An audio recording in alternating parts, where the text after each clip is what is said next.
था, तभी आपके जो छोटे छोटे खून की नली है उसमें प्रॉब्लम शायद हुआ रहेगा। वो प्रॉब्लम क्यों होता है मैंने पहले बताया, जैसे कि pollution, pesticides, preservatives, plastic, paint, ये सब चीज़ें हमारे खून खून को जमा देता है, और छोटे बारीक नली, खून की नली में कभी भी ब्लॉक हो सकता है। तो तब ऐसे प्रॉब्लम्स, पहले थायराइड होना या डायबिटीज़ होना या इनफर्टिलिटी, मतलब बच्चों का हार्मोन लेवल्स कम होना, एस्ट्रोजन हार्मोन, आदमी लोगों में टेस्टोस्टेरोन कम होना, ये सब ये पोल्यूशन, ये सब टॉक्सिन्स की वजह से है। तो ये सब को हमें कैसे कम करेक्ट कर सकते हैं? तो एक तो ब्लड सर्कुलेशन इंप्रूव करने के लिए एकोस्प्रिन, क्लोपिडोग्रेल जैसे जो दवाई हैं वो यूज़ कर सकते हैं। पर आपको रैनिटिडीन से थोड़ा एलर्जी है, रैनटैक से, इसलिए आप एकोस्प्रिन में भी कभी कभी कुछ पेशेंट्स में एलर्जी हो सकता है। तो आप एकोस्प्रिन का गोली एक क्वार्टर, मतलब पाव गोली खा के कल सुबह खाओ। अगर देखो अगर कुछ एलर्जी नहीं हुआ तो परसों आधा खाओ, तो उतना उसके बाद एक खाओ। वो ऐसा कुछ एलर्जी नहीं दिख रहा है तो वो रेगुलरली डेली मॉर्निंग एक और नाइट को एक कंटिन्यू करना, और एक क्लोपिटाइप का भी गोली रात को एक करना ना। ये दोनों आपके ब्लड सर्कुलेशन को इम्प्रूव करेगा, क्योंकि दिमाग में एमआरएमई में जो भी है उसमें भी थोड़ा ब्लड सर्कुलेशन के प्रॉब्लम्स दिख रहे हैं। कुछ जगह पे थोड़े सफ़ेद हो चुके हैं, ब्लड सर्कुलेशन कम है लगता है, और थोड़ा दिमाग में फ्लूइड प्रेशर ज़्यादा लगता है। जो आप बोलते हैं कि सुबह सुबह उठते ही सर भारी लगता है और आंखें धुंधले लगते हैं, इसका मतलब है दिमाग से पानी बाहर जल्दी नहीं जा रहा है। तो वो इसलिए नहीं जाता कि दिमाग से जो खून की नली हार्ट को जाता है उसमें कभी कभी ब्लॉक हो जाता है। वो उतना यही कारण सब ये, और आजकल कोरोना से भी ब्लड क्लॉट होता है, और ये जो वैक्सीन करके जो इंजेक्शन दे रहे हैं, कोविड एंटीजन का इंजेक्शन, उससे भी ब्लॉक होता है। कब लिया था? कौन सा लिया था? कब कब लिया था, कौन सी तारीख को?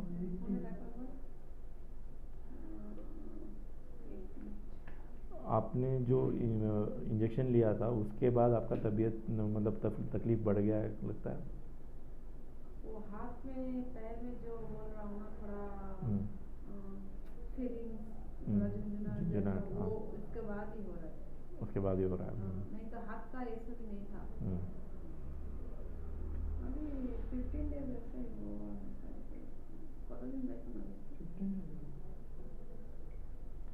तो कभी कभी ये जो इंजेक्शन दे रहे हैं इससे भी खून की नलियों में ब्लॉक हो सकता है, ब्लड क्लॉट हो सकता है, और उसकी वजह से आपको बहुत सारे प्रॉब्लम्स हो सकते हैं। जैसे आपके थायराइड का प्रॉब्लम बढ़ जाए, या तो आपने बोला वज़न बढ़ गया तो उसका भी कारण हो सकता है। और बढ़ना जितना चालू हुआ कम ही नहीं हो रहा है। मैं कितना पहले एक्सरसाइज भी करता था और खाना भी बहुत ही कम खाती हूँ, उतना ज़्यादा नहीं खाती हूँ, फिर भी वजन ज़्यादा होते ही जा रहा है। तो ये ऐसा है कि ये जो मतलब हमारे लिया था सेकेंड डोज 15th ऑफ कौन से था? ओके, सितंबर। ओके, और पहला 21st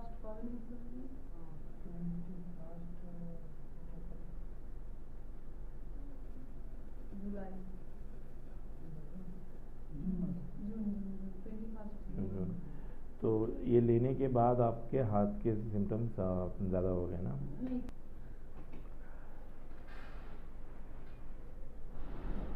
थोड़ा सिग्नल कम है। ठीक है, तो शायद वो वैक्सीन की वजह से उसमें थोड़ा ब्लड क्लॉट हुआ रहेगा, या उसमें थोड़ा सूजन या इन्फ्लेमेशन जो बोलते हैं, ये सभी जो चक्कर आना, ये प्रॉब्लम वैक्सीन लेने से पहले से है। जो मतलब हम जो बोलते हैं कि किसी को वैक्सीन की ज़रूरत नहीं है, सबको कोविड मतलब बिना अपने मतलब हम इतना बुखार भी नहीं हुआ रहेगा, हमें समझ में भी नहीं आया रहेगा, वैसे ही आके चला गया रहेगा शायद। और बहुत सारे लोगों में आए तो भी थोड़ा बुखार जुकाम या बुखार कोविड हुआ तो वैक्सीन नहीं लेना। जिनको हुआ है उनको तो वैक्सीन लेने की ज़रूरत नहीं है। सॉरी। आपको हुआ था? नहीं। मेरे ब्रदर्स को हुआ था बट वो वैक्सीन लिया है। कोई डॉक्टर बोलता है लेने के लिए, कोई नहीं। ऐसा है कि दुनिया में बिल गेट्स ने 2011 में ही बोला था कि हम दुनिया का जनसंख्या कम करेंगे। अभी जो 700 करोड़ है उस नहीं 7,000 करोड़ की तो 7 ट्रिलियन है। 7 ट्रिलियन से 5 ट्रिलियन को लाने में हम वैक्सीन यूज़ करेंगे, उससे पर्यावरण को कोई हानि नहीं पहुंचाएगा बोला था। और वैक्सीन सबको देने के लिए उसने एक कोरोना वायरस का वायरस छोड़ा। तो वैक्सीन के लिए वायरस छोड़ा है, वायरस के लिए वैक्सीन नहीं बनाया। तो ये समझना चाहिए। तो एक दुनिया में बहुत सारे ऐसे जो लोग हैं जो सब मतलब जनसंख्या कम हो और सारा संपत्ति अपने हाथ में आ जाए ऐसा षड्यंत्र कर रहा है। तो उनके हिसाब से हमारे जो भ्रष्टाचार सरकार पे बैठे हुए हैं वो भी उनके साथ ही जुड़ के कर रहा है। तो आजकल बहुत सारे अमेरिका, यूरोप और सभी जगह पे वैक्सीन मैंडेटरी नहीं करना चाहिए ऐसा प्रोटेस्ट भी हो रहा है। अभी आपने लिया तो इतना ज़्यादा टेंशन लेने की ज़रूरत नहीं है। ये जो दवाई है ये खाते रहना है, क्योंकि इनका इफ़ेक्ट कैसा करता है कि खून की नलियों में खून जमा देता है और वो जो जहाँ पे जमा देता है वहाँ का काम कम हो जाता है। थायराइड में हो, पैनक्रियास में हुआ तो शुगर होगा, या ओवरीज में हो तो अंडा नहीं आएगा तो बच्चे नहीं हो सकते। मर्दों में वो स्पर्म का काउंट कम हो सकता है। और कभी कभी अगर ज़्यादा ब्लॉक होगा, मतलब बड़ा सा खून जम गया तो हार्ट अटैक हो सकता है, स्ट्रोक हो सकता है। बहुत सारे स्ट्रोक हुए पेशेंट को ट्रीट किया है। अभी जो एक कॉल आया था ना हॉस्पिटल, एक हॉस्पिटल से सिस्टर नर्स ने फ़ोन किया था, वो लेडी नर्स ने फ़ोन किया था ना, अभी थोड़ी देर पहले मैंने बात किया। वो पेशेंट इंजेक्शन लेने के बाद फिट्स आके वो बेहोश होके बैठा हुआ था। उसका स्कैन किया तो उसमें भी खून की नली में ब्लॉक है। तो ऐसा बहुत सारे पेशेंट्स में हमने देखे हैं। तो खून की नली जब ब्लॉक हो जाता है तो मतलब ड्रेनेज पाथवे ब्लॉक हो जाता है, ड्रेन ब्लॉक हो जाता है तो अंदर पानी जम जाता है, तो पानी का प्रेशर बढ़ जाता है। तो इसलिए पानी का प्रेशर भी कम करने के लिए अगर वो ये दवाइयों से ठीक नहीं हुआ तो वो दवाई डायमॉक्स करके दवा आता है वो देंगे। वो सुबह एक दोपहर को एक शुरू कर सकते हैं, क्योंकि रात को लिया तो कभी कभी थोड़ा ज़्यादा पेशाब हो सकता है। और 2-3 दिन के बाद अगर टॉलरेट हुआ तो उसको सुबह 2 और दोपहर को 2 ऐसा ले सकता है। और इसके साथ साथ मैंने इसलिए पूछा कि आप धूप में जाते हैं, बॉडी में ज़्यादा रहेगा तो आपका तबीयत अच्छा रहेगा। जैसे धूप में सेकना है, कितना सेकना है, चमड़ी काला होना चाहिए, चुरचुर करना चाहिए और पसीना आना चाहिए। आधा घंटा पीठ पे, आधा घंटा पेट पे या हाथ पैर में स्लीवलेस ब्लाउज डाल के आप बैठेंगे तो तबीयत ठीक रहेगा। पर आप ब्यूटिशियन हो, ब्यूटी के लिए गोरापन ब्यूटी बोलते हैं। तो ये एक क्या बोलते हैं, हमारे सोच का भ्रष्टाचार है कि गोरे ब्यूटी है, गोरा ब्यूटी है, मतलब गोरापन ब्यूटी है और कालापन खराब है। कालापन एक्चुअली तंदुरुस्ती है। तो क्या करते हैं लड़कियां लोग, बहुत सारे क्रीम लगाते हैं और क्रीम्स में आप ब्यूटिशियन हो, क्रीम यूज़ करते हैं तो उसमें एस्ट्रोजन से भी ब्लड क्लॉट होता है। तो इसलिए आप अगर काम करते हो ग्लव्स पहना करो और जितना हो सके उतना अवॉइड करो, मतलब क्लाइंट्स को भी, क्योंकि बीमारियां एक कर्म जैसा है, मतलब कर्म समझते हो, हम जो क्रिया करते हैं उसका कर्म फल है वो। तो आपने जो बीज बोया, सब कितने लोगों को एस्ट्रोजन डाला उसी का फल है ये शायद। ऐसा ही तो सीखा जैसे वही तो, पर सिखाने वाले को भी समझ नहीं है बहुत लोगों में। हमारे डॉक्टर की जॉब में भी बहुत सारे ऐसे दवाइयाँ हैं। जब जिधर शिकायत है वो लोग क्या बोलता है, एस्ट्रोजन बहुत अच्छा है इसलिए ये यूज करते हैं, डॉक्टर भी यही यूज करते हैं। एस्ट्रोजन यूज़ करने से स्किन क्या बोलते हैं सॉफ्ट बनेगा और ये गोरा बनेगा और क्या बोलते हैं उसको, बेबी जैसा फुल दिखेगा, पर वो नेचुरली होना चाहिए। मतलब उसके लिए नेचुरली करना है तो आपको ज़्यादा पानी पीना चाहिए, फल खाना चाहिए, सब्जी, मूंगफली, आई मीन मूंगफली बादाम रात को भिगो, और अंकुर वाले दाल, छाछ, मधु, नारियल पानी, ये सब ज़्यादा खाना है। और रिफाइंड ऑयल यूज़ नहीं करना। कच्चे गनी का आप लोग सरसों का तेल यूज़ करते हो शायद, आप रिफाइंड नहीं, बंद करो। वो एक उसमें स्मेल के लिए, टेस्ट के लिए, और इवन क्या बोलते हैं, रंग के लिए अलग अलग केमिकल यूज़ करते हैं बोलते हैं। तो वाइट ऑयल, मिनरल ऑयल जो ये आता है ना, पेट्रोल डीजल, उससे जो बचा हुआ है वाइट ऑयल रहता है, mineral oil, paraffin, liquid paraffin, वो डाल के, और पाम ऑयल डाल के, ऐसा करके। तो ये सब और ये सब खाने में इतना करप्शन है तो हमारा तबीयत खराब ही होगा।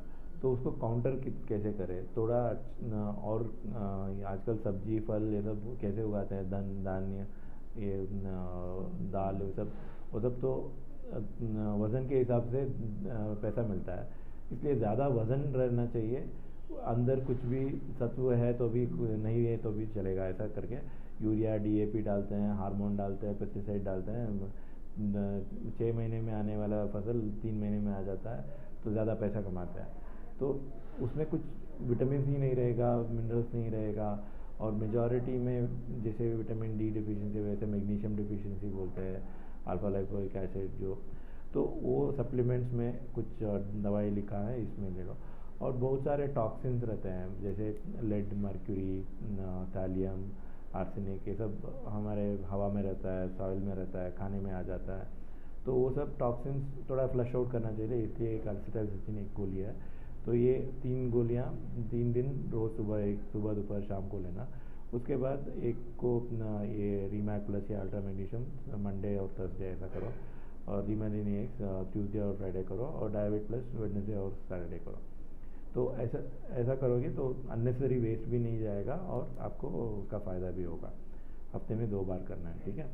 और एक काइमोरॉल फोर्ट है, एक एंजाइम्स का टैबलेट है।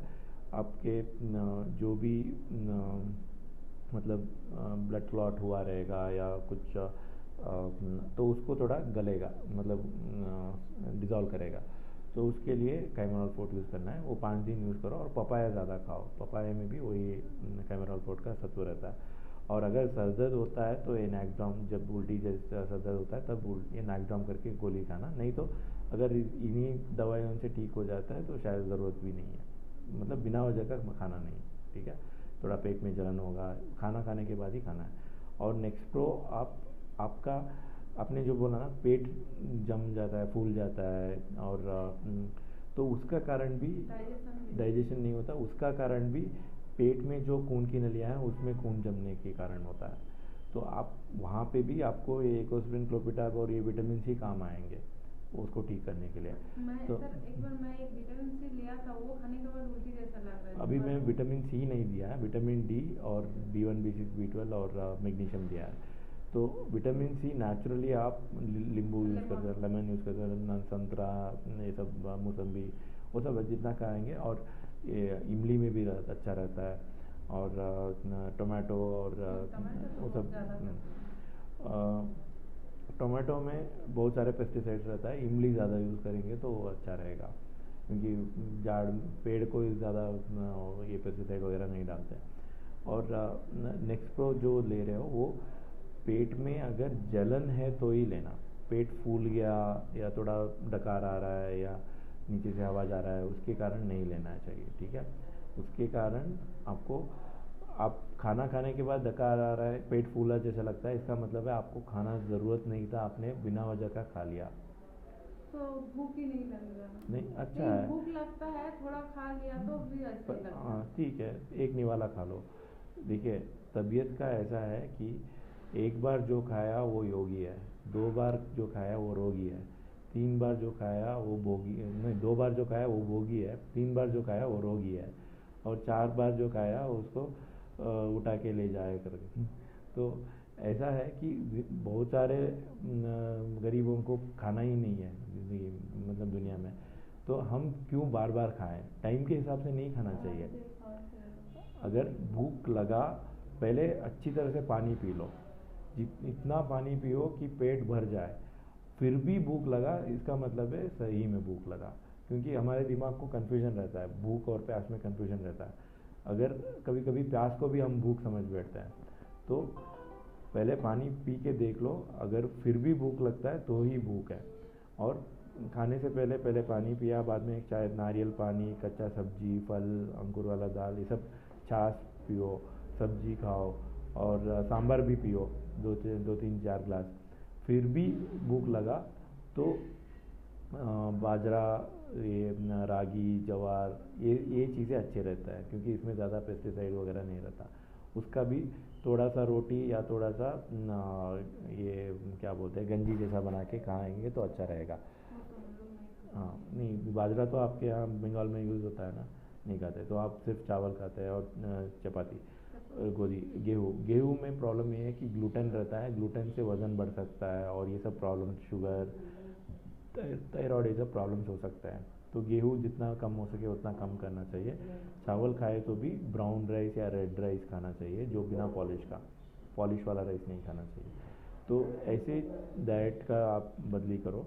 और आयुर्वेदिक का एक टैबलेट आता है आयुर्जीनी, जिसमें अश्वगंधा और ये हरिद्रा, मतलब टर्मरिक का तत्व रहता है, वो आपको थोड़ा सेहत के लिए अच्छा रहेगा। वो एक लिखा है, ये आयुर्वेदिक स्टोर में मिलेगा, एलोपैथी मेडिकल स्टोर में नहीं मिलेगा। और अगर ये सब लिया तो भी प्रॉब्लम नहीं, इम्प्रूव नहीं हुआ, तो ही ये डायमॉक्स की गोली लेना। मतलब पहले ही मत लेना, क्योंकि इससे डायमॉक्स की गोली से ही थोड़ा झुनझुन कर सकता है कभी कभी हाथ पैर में, इसलिए पहले नहीं लेना। ये सब किया तो भी इम्प्रूव नहीं हुआ तो ही लेना है, ओके। और एक और चीज़ है, आप गुस्सा भी कम किया है, आप मेडिटेशन करो, ध्यान करो, उससे आपको इम्प्रूवमेंट आएगा। मतलब टेंशन, स्ट्रेस, वो सब कंट्रोल में आएगा। मतलब कुछ हुआ तो क्या होगा, ये सब टेंशन लेना कम होगा। और मेडिटेशन का भी मेरे फेसबुक में वीडियोस है, वो देख लेना।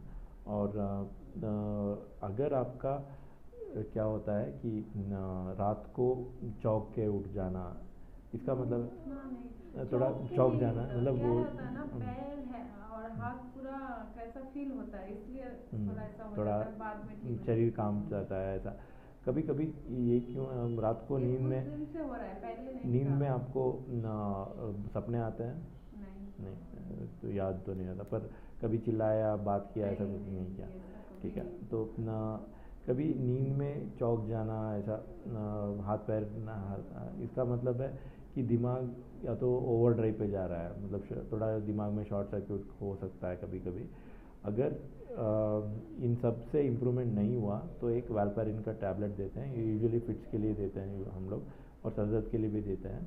तो ये ट्राई करके देखो, क्योंकि अगर आप मतलब कुछ भी छोटी चीज़ के लिए बहुत ज़्यादा सोचती हो, ये होगा तो क्या होगा, वो होगा तो है क्या होगा, ठीक है, पर मतलब कॉन्शियसली शायद आप नहीं कर रहे हो, या तो सबकॉन्शियसली आप करते, दिमाग में वो मतलब सोच तो चलता एक ये है, मैं कुछ सोचती हूँ तो कोई छोटा चीज हुआ तो अभी वही लेके सोचते रहते हो। तो जितना ज़्यादा सोचेंगे उतना ज़्यादा आपका दिमाग खर्च होगा, और दिमाग खर्च मतलब दिमाग थोड़ा गर्म हो जाएगा। जब दिमाग गर्म हो जाएगा तो वहाँ पे जो भी इलेक्ट्रिक करंट है वो थोड़ा शॉर्ट सर्क्यूट जैसा हो जाता है। तो इसलिए आप अगर ज़्यादा स्ट्रेसफुल दिन रहा तो रात को ऐसे हाथ पैर मतलब कांपना, ऐसा कुछ हो सकता है। उतना नहीं होता है, वो जो बोल रहा है अभी रिसेंटली एक बार हुआ है, पहले तो थोड़ा भी नहीं था। ठीक है, अभी इन्हीं दवाइयों से आपके बहुत सारे प्रॉब्लम्स ठीक हो सकते हैं। और ये नैक्सडॉम भी, इससे भी गोली भी है क्या? नींद आपको आता है बोला ना, तो नींद के लिए नहीं लिखा मैंने इसलिए। और अगर फिर भी कम नहीं हुआ तो ये ट्राई कर सकते हो सर दर्द के लिए। और सर दर्द नहीं, भारी जो मतलब कुछ वजन, मेन प्रॉब्लम है मेरा शेक होना। ये शेक होना, और आप आंखें बंद करके खड़े होंगे तो बैलेंस नहीं हो रहा है, इसका मतलब है कि सब सर्क्यूट्स ठीक तरह से काम नहीं कर रहा है, कहीं तो गड़बड़ है। तो वो सर्क्यूट्स थोड़ा काम करेंगे, मतलब उनको शांत करेंगे तो वो अपने आप ठीक हो सकता है कभी कभी। थोड़ा इधर उधर का सर्क्यूट्स में करंट जंप करता रहता है तो भी ये हेल्प होता है। तो ये जो चक्कर है और ये जो तो ये दवाई अभी ट्राई करके देखो, उसके हिसाब से हम देखेंगे। और आपका जो हाथ पैर में झुनझुन करना, ये सब कोविशील्ड वैक्सीन जो आपने 15 तारीख को लिया था उसके बाद शुरू हुआ है, इसके लिए आपको एक AEFI रिपोर्ट दर्ज करो। इसका मतलब है एडवर्स इवेंट फॉलोइंग इम्यूनाइजेशन, मतलब ये इंजेक्शन लेने के बाद जो भी प्रॉब्लम होता है उसको रिपोर्ट करना है। अभी जो मर गए हैं उनको तो कॉम्पनसेशन अभी देने के लिए डिसाइड किया। आगे अगर जिनको भी प्रॉब्लम हुआ, इनको कॉम्पनसेशन देने का डिसीजन आया तो शायद आपको कॉम्पनसेशन मिल सकता है। ठीक है, वो फॉर्म मैं फिलअप करके देता हूँ, और जहाँ पे आपने वैक्सीन लिया था वहाँ पे इधर ही लिया, तो यहाँ पे आप सबमिट करो। ठीक है, ओके। और कुछ डाउट्स है आपको?